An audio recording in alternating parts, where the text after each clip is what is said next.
Hi hello Telangana రాష్ట్ర ప్రజలందరికీ ఈరోజు శ్రీరామనవమి సందర్భంగా మా సిద్దిపేట టైమ్స్ తెలుగు దినపత్రిక తరఫున కూడా వ్యూవర్స్ అందరికీ హిందూ భక్తులందరికీ దేశవ్యాప్తంగా భారతదేశ వ్యాప్తంగా ప్రతి ఒక్కరికి మరి ఒక్కసారి శ్రీరామనవమి పండుగ శుభాకాంక్షలు తెలియజేస్తున్నాం. సో వార్తా వివరాల్లోకి వెళ్దాం.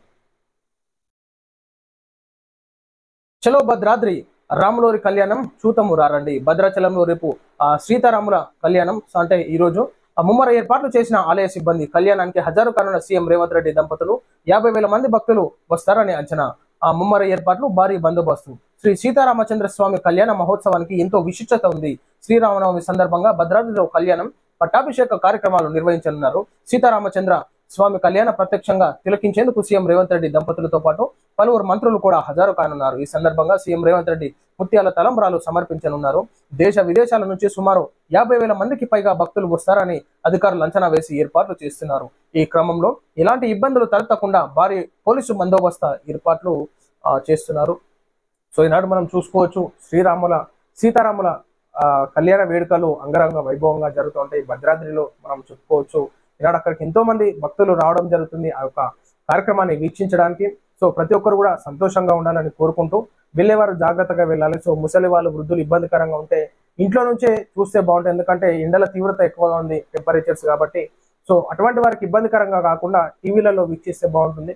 ఎందుకంటే వెళ్ళి ఇబ్బంది పడడము, డిహైడ్రేషన్ అవ్వడం, మళ్ళీ హెల్త్ ఇష్యూస్ రావడం జరుగుతూ ఉంటుంది. కాబట్టి బీపీ పేషెంట్స్ కి చాలా ఇబ్బందికరంగా ఉంటుంది. సో ఇటకెలకు ఆ భగవంతుడి ఆశీస్సులు భారతదేశంలో ఉన్నటువంటి ప్రతి ఒక్క హిందువుల పైన ఉంటూ ఆ భగవంతుడిని వేడుకున్నటువంటి ప్రతి ఒక్క భక్తులకు కూడా సుఖ సంతోషాలు కలగాలని చెప్పేసి కోరుకుంటూ ఉన్నాం.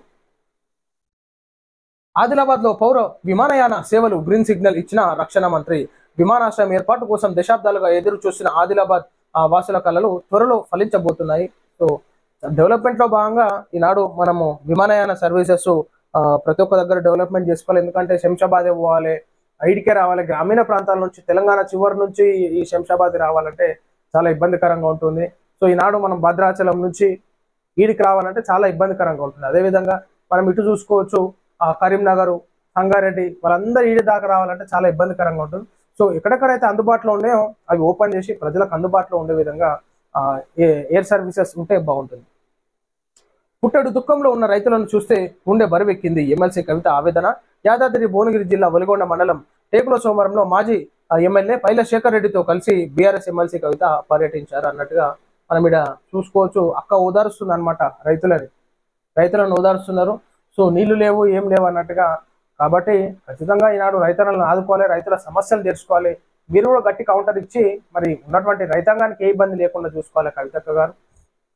మీరు రైతన్నలని మీ హయాంలో కూడా రైతన్నలు చనిపోయినారు. ఇప్పుడు కాంగ్రెస్ పార్టీలో కూడా హయాంలో కూడా రైతన్నలు చనిపోతున్నారు. ఎవరిని ఎంచుకున్నా కానీ శ్రేష్ఠ ఉద్ధారకం ఏం లేదు. జీవితాలు రైతన్నలే అంత గట్లనే ఉంది. ఆయారాం గయారాంలు మనకొద్దు, పార్టీ వీడిన వారిని తిరిగి తెచ్చుకునేదిలే. రాబోయే ఎన్నికలలో ఎక్కువ మందికి స్థానం కల్పిస్తామని బీఆర్ఎస్ అధినేత కేసీఆర్ భరోసా ఇచ్చారు. ఆయారాం గయారాం నేతలు మనకొద్దని తేల్చి చెప్పారు. పార్టీ వీడిన వారిని తిరిగి తెచ్చుకునే ప్రసక్తి లేదన్నారు. బీఆర్ఎస్ పార్టీ ఆవిర్భావ రజతోత్సవ మహాసభ నేపథ్యంలో ఉమ్మడి ఖమ్మం, మహబూబ్ నగర్, నల్గొండ జిల్లాల ముఖ్య నేతలతో పార్టీ అధినేత కె చంద్రశేఖరరావు అధ్యక్షతన శనివారం ఎర్రవెల్లి నివాసంలో సన్నాహక సమావేశం నిర్వహించారు. వచ్చే ఎన్నికలలో కొత్త వారికి ప్రాధాన్యం. కాంగ్రెస్ పాలనలో ఇబ్బంది పడుతున్న ప్రజలు. బీఆర్ఎస్ అధినేత కేసీఆర్ వెల్లడి. వరంగల్ రజతోత్సవ మహాసభ ఏర్పాటుపై సమీక్ష. మహబూబ్ నగర్, ఖమ్మం, నల్గొండ నేతల హజారు. వరంగల్ సమర శంఖంతోనే ఒక దూకుడు. ప్రజల మధ్యలో ఉంటూనే కాంగ్రెస్ సర్కారుపై పోరు అన్నట్టుగా కాక అన్ని యుద్ధానికి బయలుదేరుతున్నారు. ఇక ఎవరెవరు ఎట్లెట్లా చేయాలి, మీటింగ్లు ఎట్లా చేయాలి, ఏం మాట్లాడాలి, పరిపాలన వ్యవస్థ ఎట్లుంది, మనం వస్తే ఎట్లా చేస్తాము, పోయిన ఎమ్మెల్యేలని పోని మనం కొత్త అభ్యర్థులను పట్టుకోద్దామని చెప్పేసి ఉన్నటువంటి కేసీఆర్ కాక దిశానిర్దేశం చేస్తుండ్రు. సో మరి ఎట్లా ముందుకు పోతారో కూడా చూడాలి. ఆ మీటింగ్లు, రజతోత్సవ సభ కార్యక్రమాలు అంగరంగ వైభవంగా జరుగుతుంటే కనిపిస్తుంది. ఇక మరి కాంగ్రెస్ పార్టీ దానికి ధీటుగా ఏ విధంగా కౌంటర్ ఇస్తారో చూసుకోవాలి. పవన్ కళ్యాణ్ భద్రాచలం పర్యటన రద్దు. ఏపీ ఉప ముఖ్యమంత్రి పవన్ కళ్యాణ్ 2 రోజుల భద్రాచలం పర్యటన రద్దయింది. రేపు సీతారాముల కళ్యాణం సందర్భంగా రేపు పవన్ కళ్యాణ్ భద్రాచలంలో ఉండాలనుకున్నారు. పర్యటనలో భాగంగా ఇవాళ హైదరాబాద్ మాదాపూర్లోని తన నివాసం నుంచి బయలుదేరి సాయంత్రం 5 గంటలకి పవన్ భద్రాచలం చేరుకోవాల్సింది. రాత్రి భద్రాచలంలో బస చేసి స్వామివారి కళ్యాణం సందర్భంగా ఉత్సవానికి హాజరై ఏపీ ప్రభుత్వం తరఫున ముత్యాల తలంబ్రాలను సీతారాములకి సమర్పించాలనేది షెడ్యూల్లోని ప్లాన్. ఇక రేపు సాయంత్రం 5 గంటలకు భద్రాచలం నుంచి తిరుగు పయనమై రాత్రి 10 గంటలకు హైదరాబాద్ లో నివాసానికి చేరుకోవాలని మొదట భావించారు. అయితే ఈ పర్యటనను పవన్ రద్దు చేసుకున్నారు. భక్తులకు ఇబ్బందులు తలెత్తే అవకాశం ఉందేమోనని భావించి పవన్ తన పర్యటన రద్దు చేసుకున్నట్లు భావిస్తున్నారు. సో అయితే పవన్ కళ్యాణ్ భద్రాద్రి పర్యటన రద్దు అన్నట్టు మనకి వార్తా వివరణ రావడం జరుగుతుంది.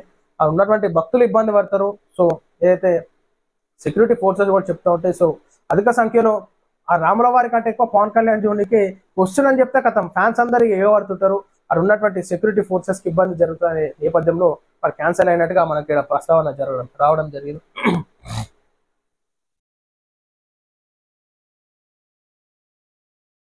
అంతర్జాతీయ మార్కెట్లో మిర్చికి డిమాండ్. తెలంగాణలోని ఖమ్మం, వరంగల్ వంటి మార్కెట్లో మిర్చి ధరలు ఊపందుకున్నాయి.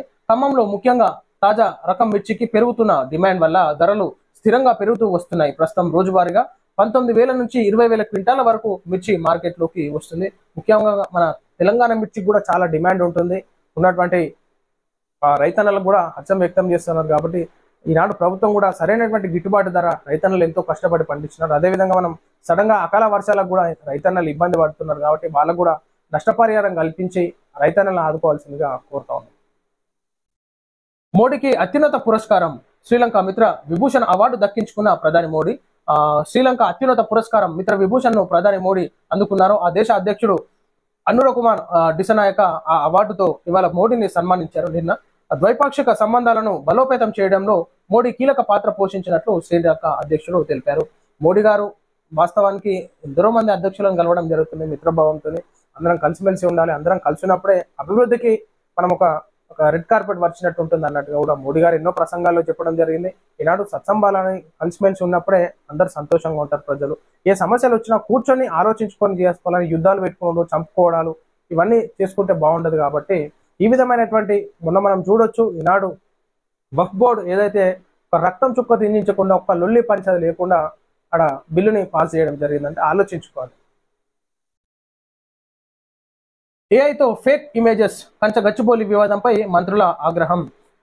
హైదరాబాద్ సెంట్రల్ యూనివర్సిటీ భూములను లాక్కున్నట్లుగా సోషల్ మీడియా ద్వారా కృత్రిమంగా వివాదం సృష్టించడం పట్ల రాష్ట్ర ప్రభుత్వం ఆందోళన వ్యక్తం చేసింది. కంచ గచ్చిబౌలి భూములకు సంబంధించి కోర్టులో ఉన్న కేసులపై ముఖ్యమంత్రి రేవంత్ రెడ్డి సచివాలయంలో సమీక్ష నిర్వహించారు. ఏఐ కూడా యూజ్ చేసి కొంచెం గ్రాఫిక్స్ లాగా చేసినారు. ఏంటంటే అది కాపాడాలని చెప్పేసి చేసినారు. కానీ నిజానికి దాంట్లో జింకలున్న మాట నిజమే, నెమళ్ళున్న మాట నిజమే. పక్షులు 100 గూళ్ళు 1000 గూళ్ళు ఏర్పాటు చేసుకొని ఈనాడ ఆ గూళ్ళు మొత్తం చెదిరిపోయి ఆ చిన్న చిన్న పిల్లలు గుడ్లు ఏదైతే ఆగమైనటువంటి పరిస్థితి. ఆ ఒక జీవరాశుల పాపం, జీవరాశులను హింసించినటువంటి ఆ పాపం మాత్రం ఖచ్చితంగా ఈనాడు ప్రభుత్వానికి తలుగుతుంది. వేచి చూడాలి దేనికైనా.